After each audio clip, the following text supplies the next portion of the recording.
Shalom à tous, alors comment vas-tu? Aujourd'hui je te fais une vidéo parce que je voulais te parler de quelque chose de très important. Tu sais, tout le monde n'est pas habilité à venir chez toi et tu ne peux pas inviter n'importe qui chez toi. Et je vais t'expliquer pourquoi. Il existe la méchanceté visible, mais aussi la méchanceté invisible. La méchanceté visible, c'est pas compliqué. J'ai un couple, ils fêtent l'anniversaire de leur petite fille de 3 ans. Ils ont une très jolie villa. Voilà, c'est extraordinaire. Ce couple-là gagne bien sa vie. Ils ont ce qu'on appelle des signes extérieurs de richesse. C'est pas parce qu'on a une maison, une voiture qu'on a un signe extérieur de richesse. Hein. La voiture peut être à crédit, la maison aussi. Bon, voilà. Et plus encore, voilà, c'est de la consommation, c'est du crédit. Oh, qu'est-ce qui se passe après l'anniversaire? Ils ont les WC bouchés. Donc, ils font appel à une société qui vient. Et qu'est-ce qu'on découvre? Une serviette hygiénique. Donc, les gens, vous voyez un peu la méchanceté visible. On vient délibérément dans un anniversaire dans un but de nuire. Et à l'issue de cela, qu'est-ce qu'on fait? On glisse une serviette hygiénique dans les WC de la personne. Alors, est-ce que c'est un truc? Voilà. Je suis désolée, je pense que nous sommes tous des adultes, hommes comme femmes. Nous savons très bien que tout ce qui est lingette, tout ce qui est couche et les serviettes hygiéniques, ça ne va pas dans les WC. Donc, quand on le fait comme ça, c'est qu'il y avait un but et l'intention. Après, écoute, il y a encore pas mal de petites choses. Bon, c'est vrai qu'il y a plein de bruit parce qu'il y a un bébé qui joue avec ses petites voitures et comme il ne dort pas, donc il y a du bruit.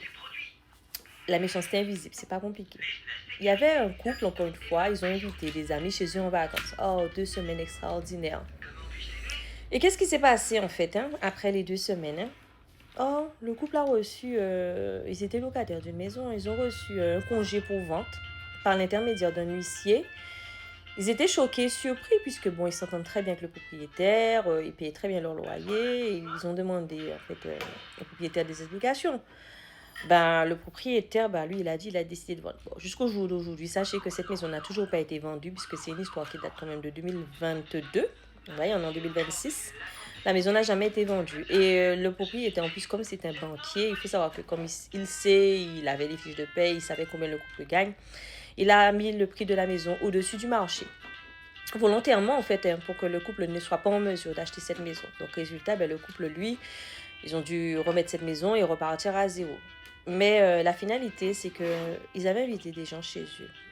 Et ils avaient toujours remarqué que le monsieur, en fait, il passait toujours son temps à balayer la maison à une certaine heure. Toujours, il dit oui, oui, oui, quand ils ont fini de dîner et tout, faire le barbecue, peu importe. Ah oui, oui, oui, il veut balayer la maison. Elle a toujours trouvé ça bizarre, que toujours à la même heure, voilà. Vous avez vu, quand quelqu'un vient chez vous, vous l'invitez, ce qu'il fait.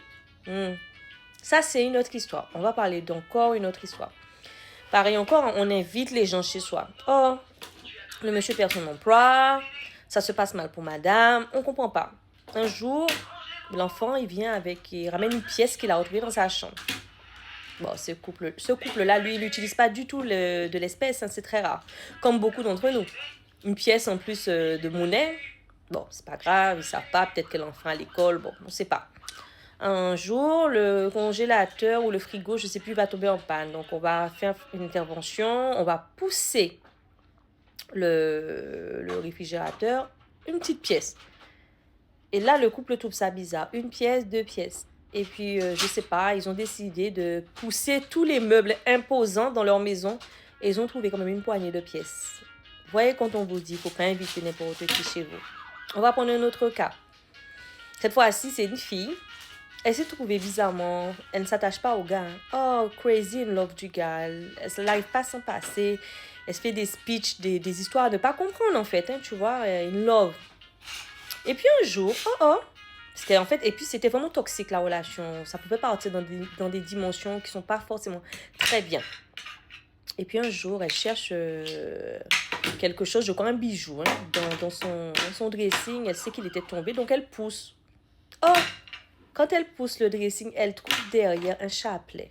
Bon, on va pas dire c'est quoi un chapelet, tout le monde sait c'est quoi un chapelet. Allez regarder sur internet. Et elle ne comprenait pas en fait pourquoi en fait elle avait cet attachement avec le gars. Pourtant c'est une femme qui s'attache. Et puis elle demande au gars des explications sur le chapelet. Il fait du style ah je le cherchais partout. Ouais c'était dans ma poche. Je l'ai garé. Et je ne savais pas où c'était. Mais de vous à moi elle avait compris que le chapelet là où il était il n'est pas tombé. On l'a déposé là. Ça c'est encore un exemple. Et il y a un autre exemple. Quand On a encore des gens qu'on invite chez soi. Cette fois-ci, c'est une dame avec un monsieur. Ils corrigent leurs enfants. Bon, c'est interdit maintenant. On n'a pas le droit de taper, de corriger nos enfants. Bon, combien de fois les sandales, c'était des ovnis hein, dans les années 90. Quand elle regarde, elle trouve chez elle un petit bâton, comme un brin, une petite branche scotchée avec une corde, avec du scotch. Mais c'était avec ça que la dame corrigeait ses enfants. Et ils tenaient leur petit bâton parce qu'ils sortaient et ils marchaient avec le petit bâton pour corriger leurs enfants. Et elle ne comprend pas pourquoi elle, avec son mari, ça n'allait plus. Je vous dis, hein, ça n'allait plus au point que voilà, le monsieur cassait tout dans la maison. Elle la tapait pas, mais cassait tout. Et puis quand elle a rangé la chambre de son fils, elle a trouvé ça bien caché. Un petit bâton et tout ça. Donc vous voyez, c'est plusieurs histoires différentes. Et chaque histoire différente reflète derrière elle parce que finalement, les gens, on va pas dire en général, certains, ils ont développé des gombos, des compétences voilà, qui sont pas bien. Faites gaffe quand vous faites les gens venir chez vous parce que des fois, vous livrez votre vie, votre destinée, votre santé, je ne dis même pas la chance parce que je ne crois pas à la chance, je crois aux circonstances, aux événements, je crois aussi en fait à la destinée, pas au destin, parce que le destin c'est autre chose et la destinée c'en est une autre. Donc pour vous dire, faites gaffe, tout le monde n'est pas bon à recevoir chez soi, tout le monde n'est pas très bien intentionné. Donc c'était juste ça que j'avais besoin de te faire part. Et si toi aussi, tu as des anecdotes, fais-moi en part en commentaire ou même en privé. Ouais, même en privé. Comme ça, je pourrais faire une vidéo. Parce qu'il faut que les gens sachent que tout le monde n'est pas avec nous. Les gens sont assis avec toi, mais ils ne sont pas avec toi. Hein. Ils ne sont pas avec toi. Le jour que tu as le malheur d'avoir un petit peu plus qu'eux. Et même des fois, on est pauvre. Mais on gère tellement bien notre argent que les gens pensent qu'on est riche. Et les gens sont jaloux de nous. Mais jaloux de pauvreté. Donc, vous voyez un peu. Les gens ne sont pas bons. Donc, c'était juste ça que je voulais te faire part. Donc, sois béni et reste encore connecté. Parce qu'il y a une vidéo qui arrive très bientôt. Je vais parler des boîtes de nuit et des hommes qui, toute une nuit, voilà, vous avez toute la nuit 15-20 femmes. Si vous saviez que vous étiez en train de livrer à travers cela votre destinée, vos chances et tout ce qui était programmé dans votre vie. Parce qu'il y a des femmes de nuit. Elles sont des missionnaires envoyés parce qu'elles sont elles sont collecteurs. Une femme, c'est un vase, elle reçoit. Donnez-lui une semence et vous sent un bébé dans 9 mois. Elle est comme la terre. Donc, elle a la faculté de recevoir. Et après, vous ne savez pas qu'est-ce qu'elle va faire avec ça. Elle peut être mandatée par quelqu'un qui cherche. En fait, je vous ferai une vidéo pour vous expliquer ça. Il y en a pas mal aussi que je ferai. Donc, restez connectés.